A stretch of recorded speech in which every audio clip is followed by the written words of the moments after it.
মানে কোন লেভেলের ছ্যাবলামি করছো? হ্যাঁ, কোন লেভেলের ছ্যাবলামি করছো বলো তো আমাদের সাথে?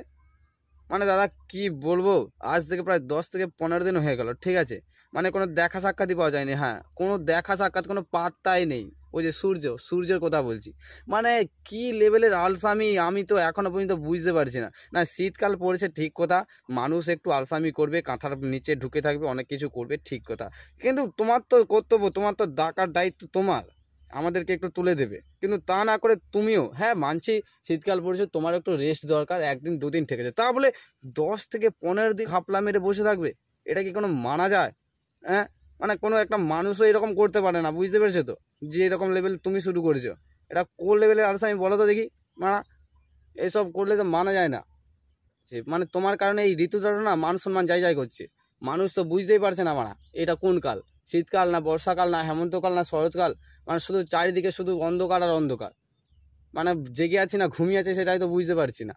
মানা, কি করব খুঁজে পাচ্ছি না। মানে এরকম যদি হতো তাহলে তুমি আগে বলে দিতে পারতে। হ্যাঁ, এই একদম এই 3 মাসটাকে একদম পুরো লকডাউন করে দিত, সবসময় ঘুমিয়ে থাকতাম, একদম সবসময় কাঁথা কম্বল দিয়ে ঘুমিয়ে থাকতাম। মানে তোমার কারণে মানে কোনো ডিউটিতেও ঠিকঠাক যেতে পারছে না, সেখানে বস আমাকে পুরো একদম দিয়ে দিচ্ছে। মানে কেমন লেভেলের এটা ছাবড়ামি করছে? হ্যাঁ, এই প্রথম এই ফার্স্ট এবং লাস্ট ওয়ার্নিং দিচ্ছে, ঠিক আছে?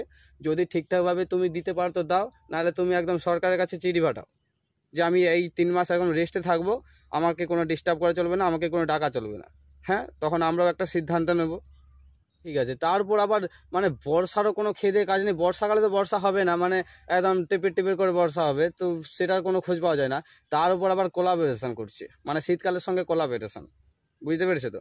মানে শীতকাল তো একদম স্যাঁতস্যাঁতা, তার উপর আবার বর্ষা, তারপর টিপির টিপির বর্ষা, বাপরে বাপ! এদের তো মানে সত্যি মানুষদেরকে এখান থেকে পৃথিবী থেকে নিশ্চন্ন করার মনে হয় এদের পুরো মানসিকতা চলে এসছে যে এদেরকে আর রাখা যাবে না। বুঝতে পেরেছি, আমি ধরতে পেরে গেছি। মানে কি বলবো, কেমন লেভেলের তোমরা শুরু করেছো সত্যি। বলে দাও, আমরা আমরা বিষ খেয়ে মরে যাবো, বুঝতে পেরেছো? তোমাদের এইরকম জ্বালা পোড়াতনের থেকে আমরা বিষ খেয়ে মরে যাবো, তা অনেক ভালো হবে। এইরকম জ্বালাতন পোড়াতন, এইরকম আমরা সহ্য করতে পারছি না, জাস্ট সহ্য করা যাচ্ছে না। মানে কি বলবো, এইসব কথা মানে একদম দিল থেকে, একদম কষ্ট থেকে বেরোচ্ছে, বুঝতে পারছো তো? এসব কোনো মুখের কথা নয়। হ্যাঁ, অনেক কষ্টে আছি।